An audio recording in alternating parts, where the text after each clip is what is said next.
ಸಮಸ್ತ ಕನ್ನಡ ನಾಡಿನ ವೀಕ್ಷಕರಿಗೆ ಶ್ರೀ ಸುದರ್ಶನ್ ಭಟ್ ಮಾಡುತ್ತಿರುವಂತಹ ನಮಸ್ಕಾರಗಳು.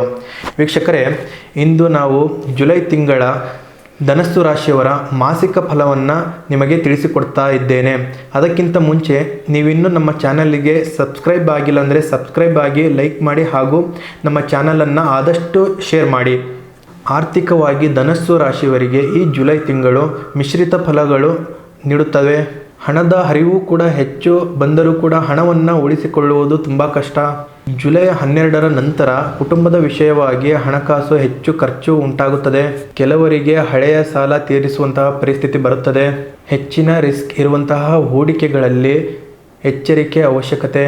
ಇನ್ನು ಉದ್ಯೋಗ ಮತ್ತು ವ್ಯವಹಾರದಲ್ಲಿ ನೀವು ಮಾಡಿದಂತಹ ಕೆಲಸಕ್ಕೆ ಹೆಚ್ಚು ಮೆಚ್ಚುಗೆ ಸಿಗುತ್ತದೆ. ಕಚೇರಿಯಲ್ಲಿ ನಿಮ್ಮ ಪ್ರಭಾವ ಹೆಚ್ಚು ಉಂಟಾಗುತ್ತದೆ. ಆದರೆ ನಿಮ್ಮ ಸಾಧನೆ ನೋಡಿ ಕೆಲವರು ಅಸೂಯೆ ಪಡೆಯಬಹುದು. ಆದ್ದರಿಂದ ನಿಮ್ಮ ಯೋಜನೆಗಳನ್ನು ಎಲ್ಲರೊಂದಿಗೆ ಹಂಚಿಕೊಳ್ಳಬೇಡಿ. ಉದ್ಯೋಗ ಬದಲಾವಣೆ ಯೋಚನೆ ಮಾಡ್ತಾ ಇದ್ದರೆ ಈ ತಿಂಗಳ ಕೊನೆಯ ಭಾಗದಲ್ಲಿ ಉತ್ತಮ ಅವಕಾಶಗಳು ಲಭಿಸುತ್ತವೆ. ವ್ಯವಹಾರಸ್ಥರು ಹೊಸ ಪಾಲುದಾರರ ಮೇಲೆ ಸಂಪೂರ್ಣ ನಂಬಿಕೆಯನ್ನ ಇಡುವ ಮೊದಲು ಯೋಚನೆಯನ್ನ ಮಾಡುವಂಥದ್ದು ತುಂಬಾ ಮುಖ್ಯ. ಕುಟುಂಬದ ವಿಷಯದಲ್ಲಿ ತಿಂಗಳ ಮೊದಲಾರ್ಧದಲ್ಲಿ ಉತ್ತಮ ಫಲಿತಾಂಶ ದೊರೆಯುತ್ತದೆ. ಕುಟುಂಬ ಸದಸ್ಯರೊಡನೆ ಈ ತಿಂಗಳಲ್ಲಿ ಉತ್ತಮ ಸಮಯವನ್ನು ಕಳೆಯುವ ಅವಕಾಶ ಸಿಗುತ್ತದೆ. ಆದರೆ ನಿಮಗೆ ಜುಲೈ 18ರಿಂದ 25ರ ನಡುವೆ ಮನೆಯಲ್ಲಿ ಯಾವುದಾದರೂ ಒಂದು ವಿಷಯದ ಬಗ್ಗೆ ಭಿನ್ನಾಭಿಪ್ರಾಯ ಉಂಟಾಗುವ ಸಾಧ್ಯತೆ ಹೆಚ್ಚು ಇದೆ.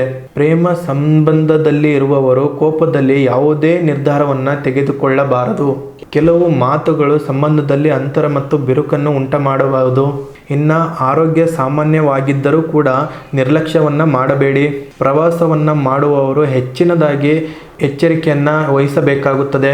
ಇನ್ನು ವಿದ್ಯಾರ್ಥಿಗಳು ಈ ತಿಂಗಳಿನಲ್ಲಿ ಹೆಚ್ಚು ಪರಿಶ್ರಮಕ್ಕೆ ಮಹತ್ವವನ್ನು ನೀಡಬೇಕಾಗಿದೆ. ಓದಿನಲ್ಲಿ ಏಕಾಗ್ರತೆ ಕಡಿಮೆಯಾಗುವ ಸಾಧ್ಯತೆ ಇರೋದ್ರಿಂದ ಸಮಯವನ್ನು ಸರಿಯಾಗಿ ನೀವು ಬಳಸಿಕೊಳ್ಳಿ. ಈ ಜುಲೈ ತಿಂಗಳಿನಲ್ಲಿ ಅದೃಷ್ಟದ ದಿನಗಳೆಂದರೆ ಬುಧವಾರ ಮತ್ತು ಭಾನುವಾರ. ನಿಮ್ಮ ಅದೃಷ್ಟ ಬಣ್ಣ ಹಳದಿ ಮತ್ತು ಚಿನ್ನದ ಬಣ್ಣ. ನೀವು ಪ್ರತಿ ಗುರುವಾರ ಶ್ರೀ ಗುರು ರಾಘವೇಂದ್ರ ಸ್ವಾಮಿಯ ಮಠಕ್ಕೆ ಭೇಟಿಯನ್ನು ನೀಡಿ ಓಂ ಬೃಹಸ್ಪತಿಯೇ ನಮಃ ಎಂದು ಈ ಮಂತ್ರವನ್ನು 108 ಬಾರಿ ಜಪ ಮಾಡಿ. ಬಡ ವಿದ್ಯಾರ್ಥಿಗಳಿಗೆ ಆಹಾರವನ್ನು ದಾನ ಮಾಡಿದರೆ ಗುರುಗ್ರಹದ ಕೃಪೆ ನಿಮಗೆ ಹೆಚ್ಚಾಗುತ್ತದೆ. ಒಟ್ಟಾರೆಯಾಗಿ ಈ ತಿಂಗಳು ಧನುರಾಶಿಯವರಿಗೆ ಹೊಸ ಅವಕಾಶಗಳು ಹಾಗೂ ಹೊಸ ಜವಾಬ್ದಾರಿಗಳು ಹಾಗೂ ಕೆಲವು ಎಚ್ಚರಿಕೆಗಳನ್ನು ಒಟ್ಟಿಗೆ ತರುವಂತಹ ಈ ತಿಂಗಳು. ಆರೋಗ್ಯದ ಕಡೆ ಗಮನವನ್ನು ವಹಿಸಿದರೆ ಈ ತಿಂಗಳು ಹೆಚ್ಚಿನ ಉತ್ತಮ ಫಲಿತಾಂಶವನ್ನು ಪಡೆಯಬಹುದು.